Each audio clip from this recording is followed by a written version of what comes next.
The silence on Mars Colony 7 was not normal. For 12 hours, no messages had come from Earth, and the colonists were getting worried. Jack Miller stood at the communications console, trying once more to establish contact. His dark hair was messy from running his hands through it too many times. Next to him, Lisa Miller watched with concern in her blue eyes. "Still nothing?" she asked, placing a hand on his shoulder.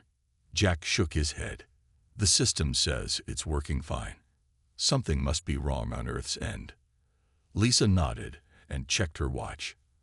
"I need to get to the hydroponics lab. Plants won't water themselves."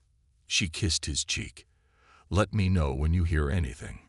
Jack watched his wife leave the control room, admiring her strength. Life on Mars wasn't easy, but Lisa never complained. She had been the first to volunteer when the colony needed a botanist. Her work was creating food systems that could sustain human life on the red planet. 3 hours later, communications suddenly returned. Relief swept through the colony as messages began pouring in. But that relief quickly turned to fear. Colony Director Paul Wilson called an emergency meeting. His usually calm face looked troubled as the colonists gathered in the common area. "I have disturbing news," he said. "While our communications were down, something happened. 12 women have disappeared from the colony." Shocked murmurs filled the room.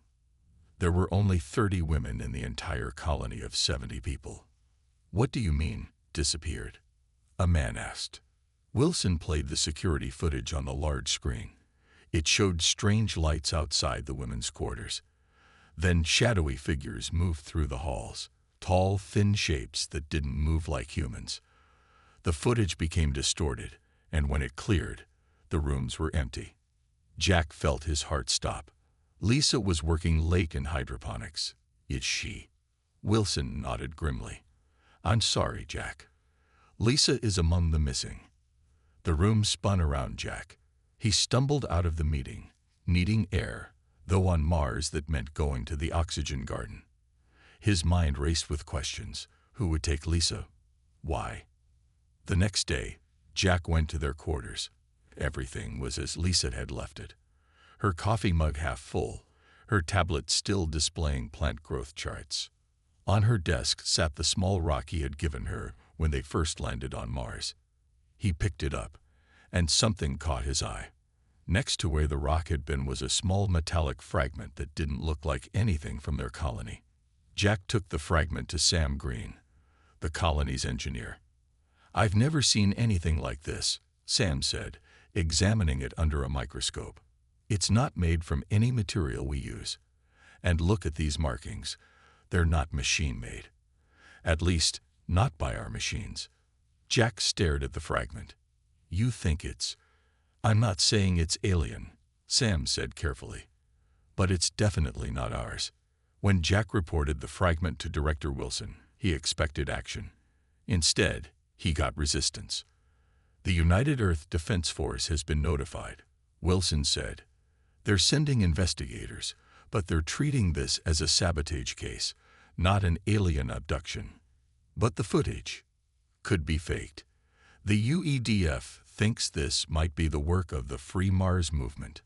Jack couldn't believe what he was hearing. "You think humans took our people? For what purpose?" Before Wilson could answer, an alert sounded. The communications officer rushed in. "Sir, we're getting reports from Lunar Base 2 and the Pacific Ocean platform. They've had similar incidents. Women missing, strange lights, unknown figures on security footage." Wilson's face paled. He turned to Jack. "I'm forwarding all data to Admiral Diane Carter at UEDF headquarters. If this is happening in multiple locations—" Jack finished the thought. "Then it's not the Free Mars movement, and we're dealing with something much bigger than we thought." In her office on Earth, Admiral Carter reviewed the reports with growing concern. 29 women missing from 3 different locations, all of reproductive age. All vanished in the same mysterious way. She had been skeptical about alien theories, but the pattern was becoming impossible to ignore. "Get me the best xenobiologists we have," she told her assistant, "and inform the president. We may be facing humanity's first contact situation, and it doesn't look friendly. 3 weeks passed with no sign of the missing women. Jack barely slept, spending every waking hour helping the UEDF investigation. He volunteered for the analysis team examining the strange metal fragment found in his quarters. Working alongside him was Dr. Olivia Martinez, Earth's leading materials scientist. "This alloy contains elements we haven't even named yet," Dr. Martinez said, pointing to her screen. "No human technology could create this." Jack nodded, his eyes red from lack of sleep. Then why won't they officially acknowledge we're dealing with aliens? His question was answered when alarms blared throughout UEDF headquarters. Officers rushed to the command center where Admiral Carter stood watching the main screen. It showed an unknown vessel entering the solar system beyond Neptune's orbit. "It's massive," said one officer. "At least 3 kilometers long." "Are they responding to hails?" asked Admiral Carter. "No, ma'am. We've tried all frequencies." Carter's face hardened. "Deploy the fleet. Defensive positions only." Jack watched from the back of the room. His hand shook as he thought of Lisa. Was she on that ship? 5 UEDF vessels intercepted the alien craft near Jupiter. The alien ship finally responded to communications after being surrounded. The screen in the command center flickered to life, revealing a tall, gray-skinned being with large black eyes and a narrow face. Its mouth didn't move when it spoke, but everyone heard a deep mechanical voice. "We are the Krethnar. Your vessels are primitive. Move aside." Admiral Carter stepped forward. "I am Admiral Diane Carter of the United Earth Defense Force. You have entered our solar system without permission." The alien's head tilted slightly. "Permission is not required from lesser species. We have been studying humans for decades. Your genetic makeup is interesting, though your technology is primitive. Are you responsible for the abduction of humans from our colonies?" Carter asked directly. The alien's expression didn't change. "We have taken no action against your kind." In the back of the command center, data specialist Alan Brooks was analyzing the alien transmission. He noticed something odd and approached Jack. "Look at these signal patterns," he whispered, showing Jack his tablet. "They match exactly with what we detected during the abductions." Jack's heart raced. He pushed through the crowd to Admiral Carter and showed her the data. Carter studied it briefly, then turned back to the screen. "Your transmission signature matches signals we detected during recent abductions of human women." "Explain this." The alien was silent for several seconds. "You are more observant than expected. However, this changes nothing. What we do is beyond your understanding." "Return our people immediately," Carter demanded. "Your females are safe. They serve a greater purpose now. This discussion is finished." The transmission ended abruptly. On the screen, they watched as the alien vessel changed course, moving away from Earth toward the outer solar system. "They're retreating," someone said. "No," Jack replied, his voice hollow. "They got what they wanted. They don't see us as a threat." Carter turned to the room. "I want every piece of information we have on this encounter analyzed, and I want options for tracking that ship." Hours later, in a smaller meeting room, Captain Susan Wells presented a plan. "We've been developing stealth technology that might work," she explained. "Our newest ship, the Northern Star, has an experimental drive system that leaves minimal energy signature. We believe we can follow the Krethnar without being detected." "It's untested," another officer objected. "So is first contact with hostile aliens," Wells replied coolly. Admiral Carter looked at the assembled team. "Captain Wells will lead this mission. Your objective is to locate where they're taking our people and gather intelligence. No engagement unless absolutely necessary." Jack stepped forward. "I want to be part of this mission." Carter shook her head. "You're a civilian, Miller. My wife is out there. I found the alien fragment. I've been working with your team for weeks now. I know more about these Krethnar than most of your officers." Captain Wells studied Jack. "He has a point, Admiral. and he has nothing to lose. After a long moment, Carter nodded. Fine, but you follow orders, Miller. Captain Wells is in command. As the meeting ended, Jack looked at the image of the alien ship on the screen. I'm coming for you, Lisa, he whispered. Just hold on. In the darkness of space, the Northern Star prepared to embark on humanity's first mission to alien territory. None of them knew what awaited, but they all understood one thing. The Krethnar had made a serious mistake. The Northern Star slipped silently through space, following the distant trail of the Krethnar vessel. The human ship was small compared to the alien craft, designed for stealth rather than combat. Inside, Jack sat in the observation room, staring at the stars. Captain Wells entered and sat beside him. We're maintaining distance, she said. Their sensors haven't detected us yet. Jack nodded. Where do you think they're going? Based on their trajectory, somewhere in the Kuiper Belt. Plenty of places to hide out there. 3 days into the mission, they found their answer.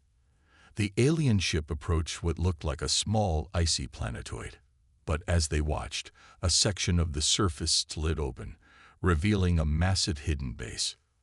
That structure must be at least 10 kilometers across, said Lieutenant Ben Harris, the ship's science officer. And our scans show it's artificial, not natural.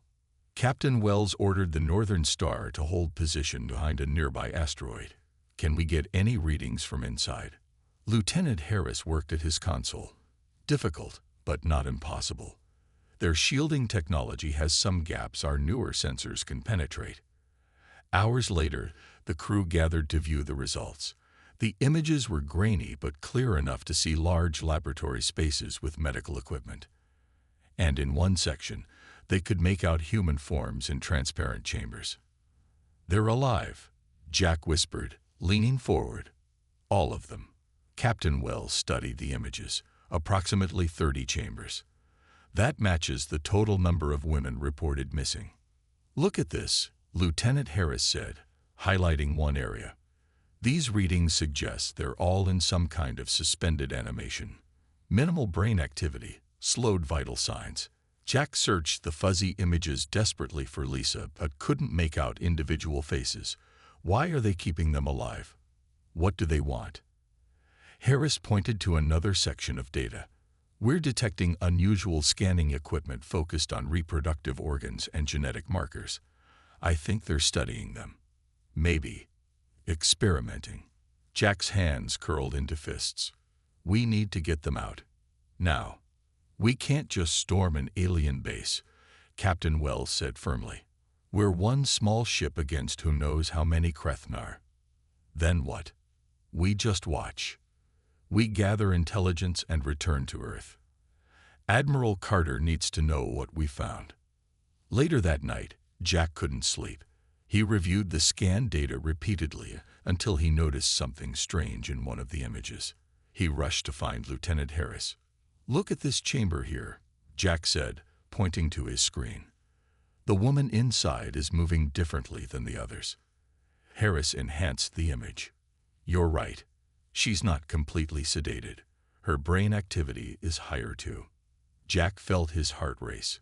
Can you get a clearer image of her face? After several minutes of work, Harris managed to sharpen the image. Jack's breath caught in his throat. It's Lisa, he said. She's fighting their sedation somehow. Captain Wells joined them, reviewing their findings. If she's resisting their control, maybe the others can too. This could be important. The next morning, they detected increased activity at the base. More Krethnar vessels arrived, and energy readings spiked. Something's happening, Wells said. Harris, what are those energy signatures? Consistent with preparation for medical procedures, large-scale ones. Jack's face went pale. They're starting their experiments. Captain Wells made her decision. We've seen enough. We're heading back to Earth immediately. Full stealth mode. As the Northern Star turned away from the alien base, Jack took one last look at the grainy image of his wife. I'll come back for you, he promised silently. The journey back to Earth was tense but uneventful. When they arrived, Admiral Carter immediately called them to a secure briefing room. The evidence they presented changed everything. "This is no longer just an abduction case," Carter said grimly. "This is preparation for war." She turned to a wall screen showing Earth's hidden military assets throughout the solar system. "The Krethnar think we're primitive. They're about to learn how wrong they are." Jack stepped forward. "I want to be part of whatever mission you're planning." Admiral Carter looked at him for a long moment, then nodded. "You've earned it, Miller. But first, we need to try one more diplomatic approach. If that fails..." She didn't finish her sentence. She didn't need to. Ambassador Gregory Foster had negotiated with angry dictators and hostile governments throughout his career. But as he stood in the holographic communication chamber, he felt truly nervous for the first time. Today, he would speak for all of humanity. The room darkened, and 3 Krethnar figures appeared in the center. Their tall, thin bodies and large, dark eyes looked even more unsettling in the blue light of the hologram.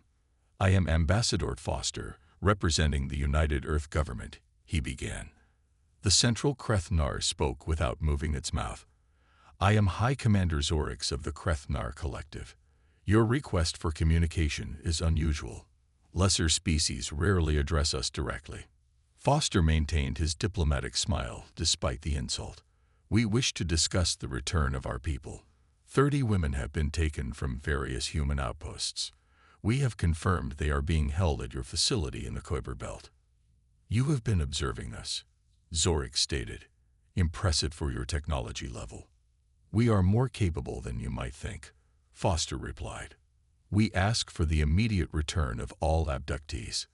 The 3 Krethnar looked at each other in what seemed like amusement. "Your females are participating in important research.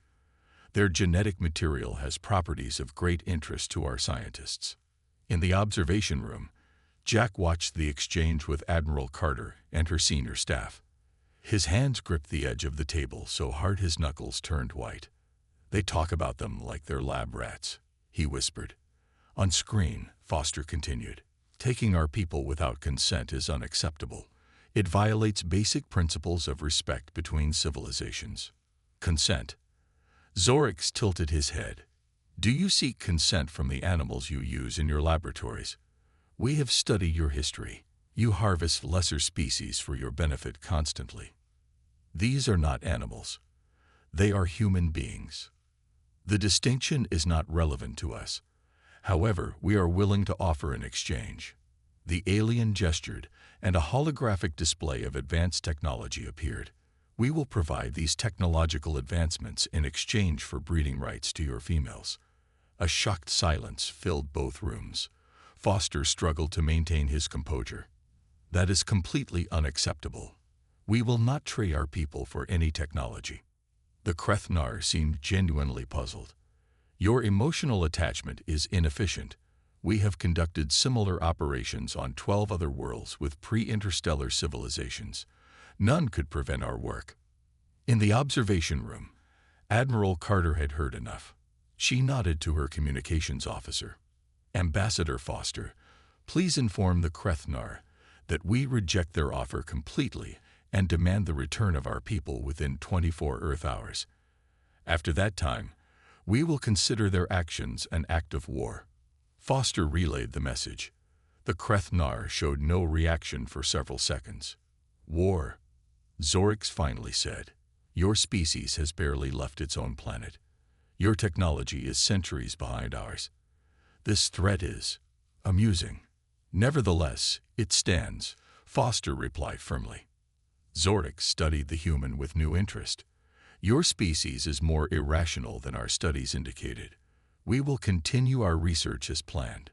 Your threats are noted but irrelevant." The hologram disappeared, leaving Foster alone in the chamber. He turned toward the observation room, his face grim. Well, that could have gone better. Admiral Carter was already giving orders. "Activate all fleet positions. I want every ship armed and ready in 6 hours. Inform all Earth governments of our status." Jack approached her. "They're not taking us seriously. They think we're too primitive to fight back." Good, Carter replied. Underestimating your enemy is the first step to defeat. She turned to her staff. They expect us to wait 24 hours before responding. We won't give them that time. Captain Wells, is your stealth fleet ready? Wells nodded. 5 ships, all equipped with the new drive systems and weapons. Launch in 2 hours. Your mission is to locate every abductee and prepare for extraction. She looked at Jack. Miller, you're with Captain Wells. You know that base better than anyone else here. As the room emptied, Carter remained behind, looking at the star chart showing the Krethnar base location. They've been harvesting species across the galaxy, she said quietly. They're about to learn that humans aren't like the others they've encountered.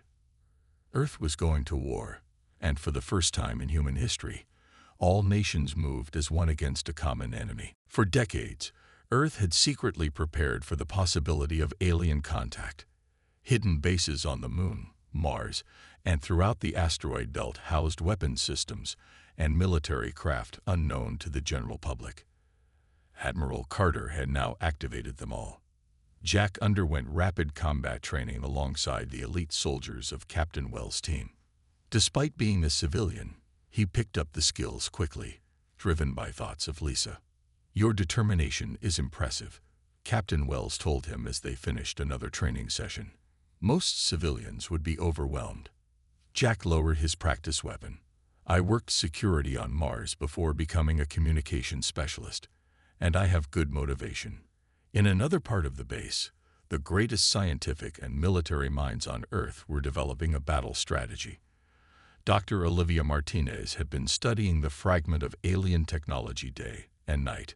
Their ships use an energy frequency we can disrupt, she explained to the gathered officers. Their technology is advanced, but it follows predictable patterns. Admiral Carter nodded. Can we use that against them? Yes, their systems are actually quite rigid. They rely on technological superiority rather than adaptability. We can use that overconfidence against them. Captain Wells outlined her attack plan using the holographic display. 5 stealth ships will approach from different vectors. The Krethnar expect a frontal assault if anything. They won't be looking for small teams. And our main fleet? Carter asked. Will remain hidden behind Jupiter until the extraction teams are in position. When we give the signal, they'll launch a coordinated attack on the Krethnar fleet outside their base. This will draw attention away from our infiltration teams. Jack studied the base schematics. The women are being held in this central section. Security will be heaviest there. Wells pointed to a maintenance tunnel their scans had detected, which is why we'll enter through here. Their arrogance works in our favor. They don't expect anyone to reach their base, so internal security is focused on containing their subjects, not repelling rescuers. The briefing continued late into the night. When it ended, Jack found himself alone in the viewing room, looking out at the stars. Admiral Carter joined him. Nervous? She asked. Terrified, Jack admitted, but ready. Carter looked at him thoughtfully. In all my years of service, I never imagined my biggest challenge would be fighting aliens who kidnapped our people.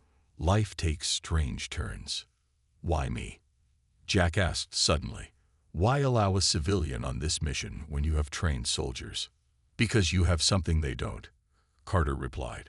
Lisa, sometimes personal motivation makes the difference between success and failure. As dawn broke, Earth's hidden fleet began to move. Ships emerged from concealed bases across the solar system, their new stealth technology hiding them from Krethnar sensors. At the same time, communication went out to every nation on Earth. For the first time in human history, all governments agreed to a united front. No more wars between us, the Brazilian president declared. Today, we stand as one people. The Chinese premier nodded. All our resources are committed to this effort. The world watched as their leaders stood together, differences set aside in the face of an enemy who threatened them all. On the Northern Star, Jack checked his equipment one last time. Around him, elite soldiers did the same. Captain Wells entered the ready room. Final briefing, she announced. "The Krethnar still have no idea we're coming.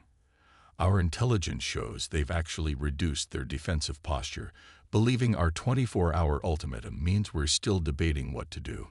She activated the tactical display. Each team has a specific objective.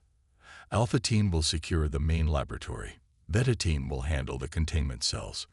Gamma Team will disable their communications. Delta Team will focus on their power core. She looked at Jack. "Miller, you're with me on Beta Team. We find the women and get them out." Questions. A young soldier raised his hand. "What if we encounter resistance?" Wells' face hardened. "They took our people. They plan to use them as lab rats. If they resist." She left the sentence unfinished. The soldiers understood. This wasn't just a rescue mission. It was retribution.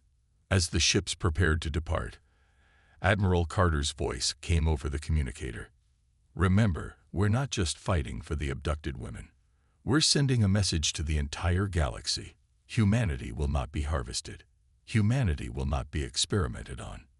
And anyone who tries will face consequences."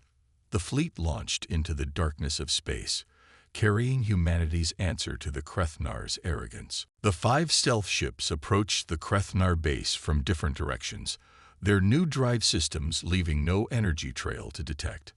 On the Northern Star, Jack checked his weapon one last time as Captain Wells addressed the team. "We enter silent and fast.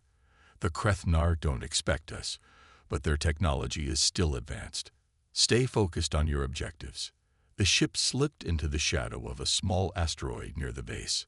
Through the viewport, Jack could see the massive Krethnar structure built into what looked like an ordinary chunk of space ice. Several alien ships patrolled nearby, their crews unaware of the human fleet hiding throughout the area. Admiral Carter reports all teams in position, the communications officer said quietly. "Main fleet is ready behind Jupiter." Captain Wells nodded. "Commence Operation Homecoming." The Northern Star moved silently toward a maintenance hatch their scans had identified. 2 specialists in spacesuits exited first, using small tools to bypass the alien security systems. Within minutes, they signaled success. "Beta Team, move out," Wells ordered. Jack followed the soldiers through the airlock and into the dimly lit alien corridor. The inside of the base was warmer than expected, with strange blue-green lights running along curved walls. They moved carefully, following the path memorized from their intelligence data. At the same time, across the base, the other teams began their missions. Gamma Team reached the communications center first, planting devices that scrambled the Krethnar signals. Delta Team moved toward the power core, ready to disable it if necessary. In orbit around Jupiter, Admiral Carter gave the order. "Launch the fleet." Dozens of Earth ships powered up their engines and headed toward the Krethnar base at full speed. No longer hiding, they announced their presence with a barrage of weapons fire against the patrolling alien vessels. Inside the base, alarms began to sound. The Krethnar, caught completely by surprise, rushed to defensive positions. "They've engaged the fleet," Wells said, checking her tactical display. "We have limited time before they secure internal sections. Move faster." Beta Team hurried through the corridors, encountering little resistance. Most of the Krethnar were responding to the external attack, just as planned. They reached a large sealed door marked with alien symbols. "This is it," Wells said. "The containment area." While the team's specialist worked on the door, Jack studied the alien script. During his training, he had learned some basic Krethnar language patterns. "Wait," he said suddenly. "These symbols, they've moved some of the captives.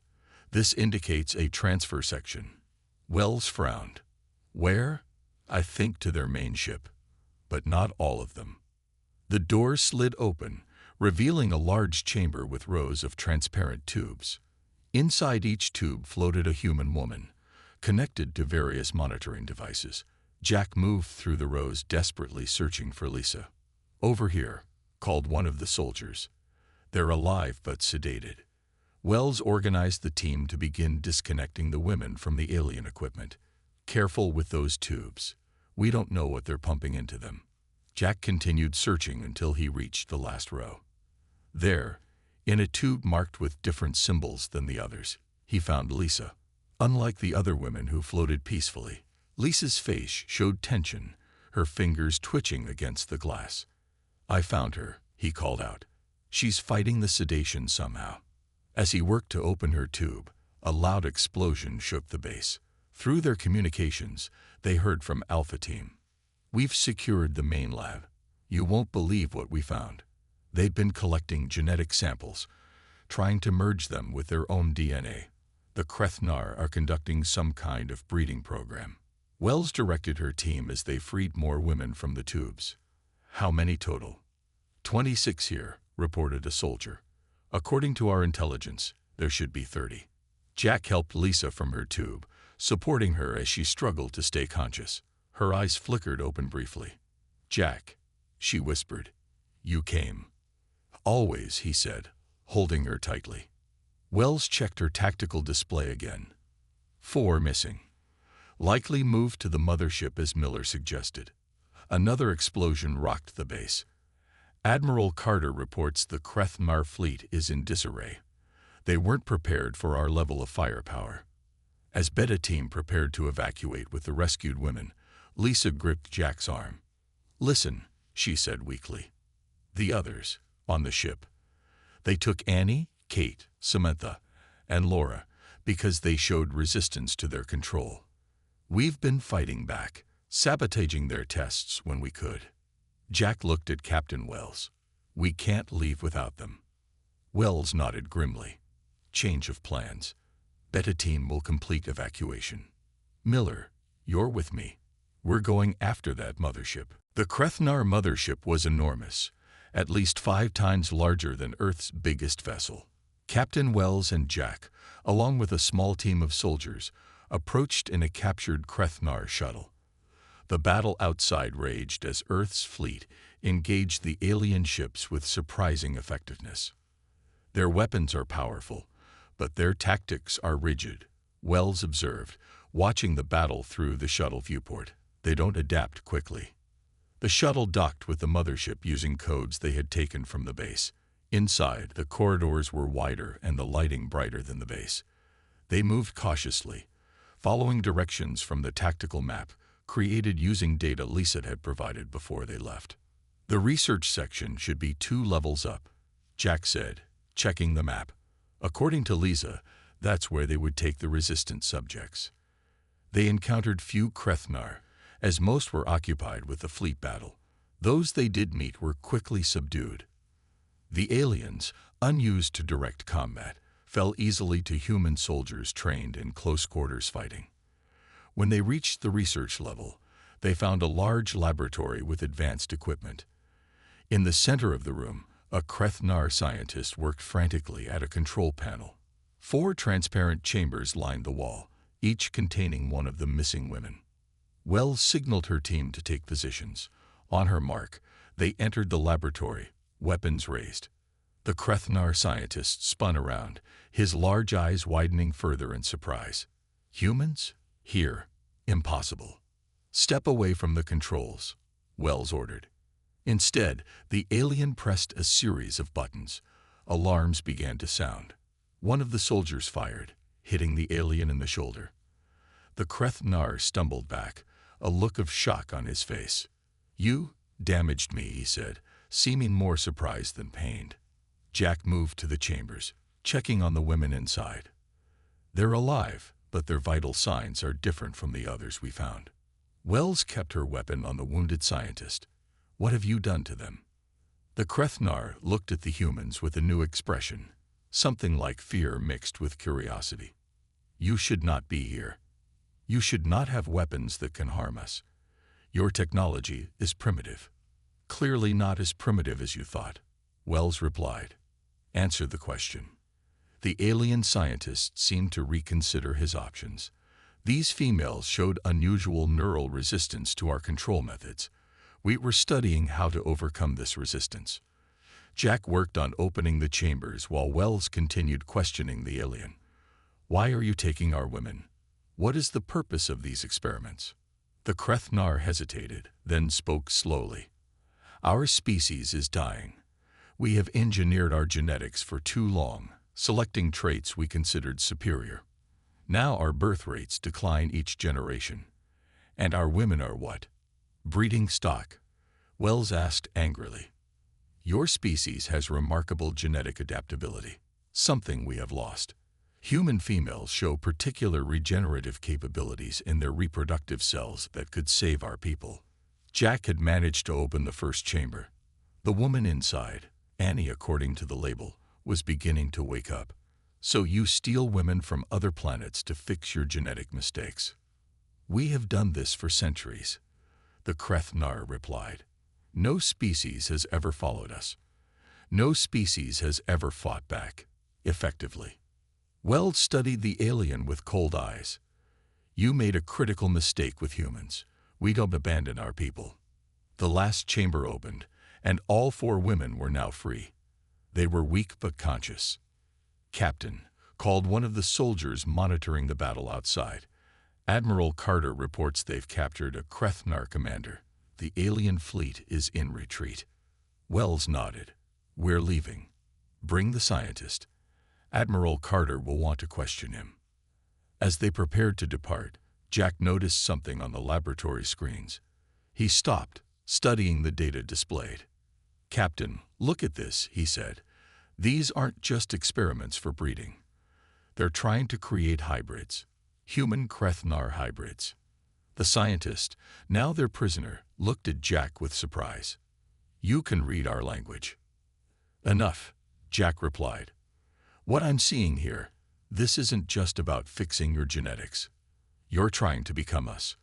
The Krethnar lowered his head. Our species is at its end.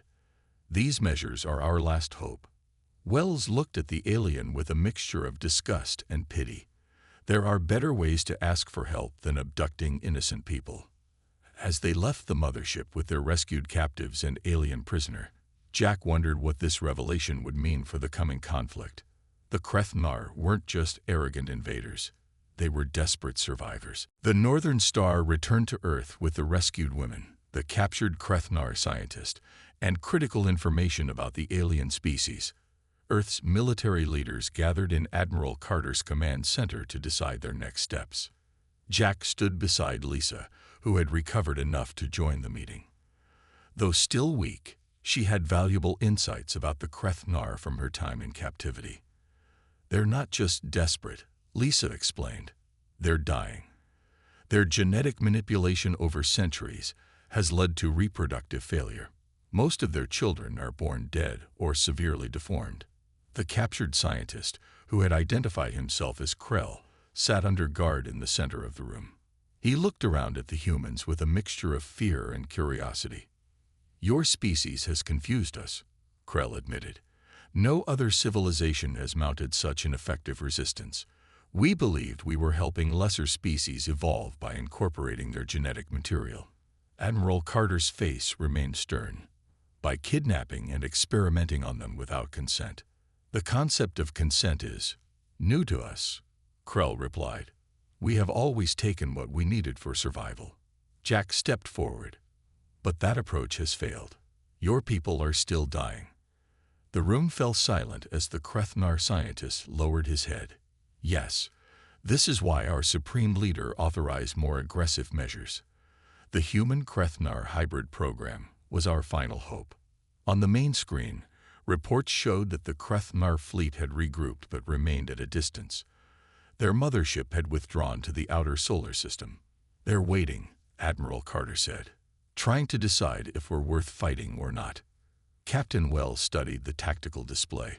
We've proven we can hurt them, but a full-scale war would be costly for both sides.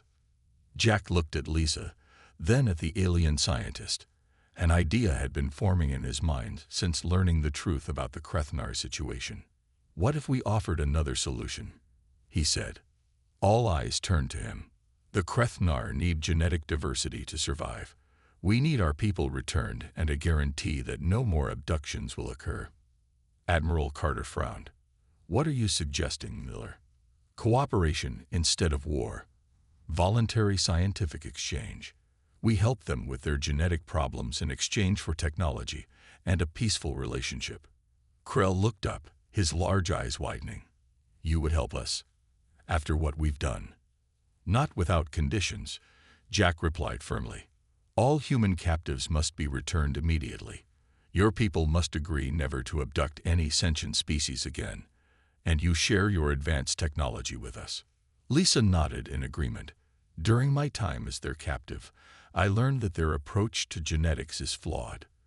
They focus on manipulation rather than understanding natural diversity. We could help them see what they've been missing. Admiral Carter considered the proposal. It would save lives on both sides. It would also establish humanity as something the Krethnar have never encountered. Captain Wells added, a species that can fight back, but chooses cooperation when possible. With agreement from Earth's leaders, a bold plan was formed. Admiral Carter would meet with the Krethnar Supreme Leader, with Jack and Lisa present to offer their proposal. The meeting would take place on neutral ground, a space station positioned between Earth and the Krethnar fleet. The Supreme Leader arrived with an escort of warriors. Tall and imposing, he looked down at the humans with initial disdain. But as Jack and Admiral Carter laid out their proposal, his expression changed to one of cautious interest. You offer help after we took your females by force, he asked. We offer a better way forward, Jack replied. One that doesn't require either of our species to suffer. Lisa stepped forward. I've seen your research. Your methods won't work. But together, we might find solutions neither of us could discover alone.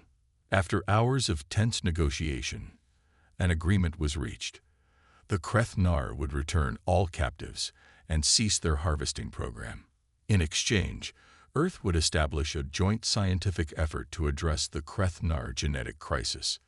As Jack and Lisa left the meeting, they looked out at the stars. Earth had faced its first major extraterrestrial challenge and emerged not just victorious, but wiser. We came to save you, Jack said, holding Lisa's hand. But in the end, you might have saved 2 species. The message spread quickly across the galaxy.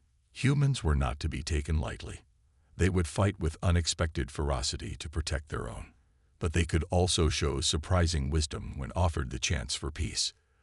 The species that had abducted human women had indeed signed their death warrant, but humanity had offered them life instead.